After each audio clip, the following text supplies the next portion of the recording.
చేసే ఆర్గనైజేషన్ అది. గోరక్షక దళం ఈ స్థాయిలో పెచ్చిమిరిపోతుంది. ఎవరికి చూసే అవసరమే లేదండి, ఎవరికి చూసే అవసరం లేదు.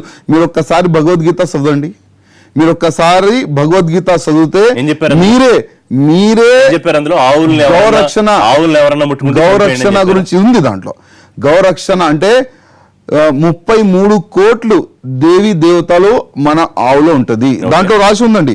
దాంట్లో రాసి ఉంది. ఒకవేళ మన ఆవు రక్షణ గురించి ఒకవేళ మన చేతి నుంచి ఏదైనా పొరపాటుగా ఎవరైనా సస్తే కూడా దానికి పాపం లేదు, దాంట్లో ఉంది.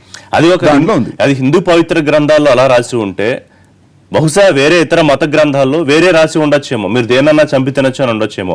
మీ గ్రంథాన్ని మీరు గౌరవిస్తున్నట్టే వాళ్ళు కూడా దాన్ని గౌరవిస్తున్నారు అనుకోవచ్చు కదా. ఎవరు వేరే మతం మీరు ఎవరైతే వేరే మతంలో ఇట్లాంటి లేదు కదా, ఆవుని చంపాలి ఆవుని తినాలని లేదు కదా. అదే అంటున్నా, ఉందో లేదో మీరు చదివారా? ఖురాన్ లో ఉందో లేదో? ఖురాన్ నేను ఎందుకు చదువుతా అంటే నేను హిందూ, నేను భగవద్గీత చదువుతా, ఖురాన్ కు నాకెందుకు? అందుకే ఖురాన్ వాళ్ళు చదువుతున్నారు.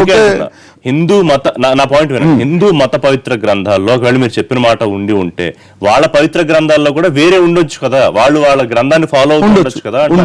ఉండొచ్చు వాళ్ళు ఫాలో అవుతున్నారు. కానీ మేము మా గ్రంథాల్లో రాసి ఉంది, అది మా ధర్మం. ఆవు మా తల్లి, మా తల్లికి కాపాడడానికి మేము ఏదైనా చేస్తాం. మీ ధర్మాన్ని కాపాడడానికి ఎవరినన్నా చంపేస్తారు 100%.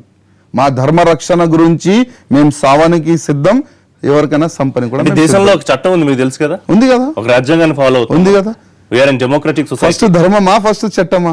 ఆబ్వియస్ గా చట్టమే. ఫస్ట్ ధర్మం వచ్చిందండి, కూడా వచ్చింది. ఫస్ట్ ధర్మం, దాని తర్వాత చట్టం. ఇవాళ మీరు సుప్రీం కోర్టు ముందుకు వెళితే ధర్మమా చట్టమా అంటే ఏది గెలుస్తుంది? చట్టం గెలుస్తుంది. అందుకే మనం చట్టాన్ని ఫాలో అవుతూ రాజ్యాంగాన్ని ఫాలో అవుతున్నప్పుడు చంపుకోవడం ఎంతవరకు కరెక్ట్ రాజసింగ్ గారు? ఇప్పుడు నేను చెప్పినా కదా, ఎవరైనా మన తల్లికి సంపుతా అంటే ఎవరు సెంటిమెంట్ మొత్తం భారతదేశంలో మీరు చూడండి, మీరు చేసే భారతదేశంలో మీరు చూడండి, భారతదేశంలో మీరు చూడండి, పనులకు మీరు ఒక సెంటిమెంట్ ఆపాదించుకుంటున్నారు. ఇదిగో మా ఫీలింగ్ ఇది కాబట్టి మేము ఇలా చేసినా తప్పు లేదు అని. సరే, ఎనీవే మీరైతే అడ్డొస్తే చంపేస్తామని చెప్పారు.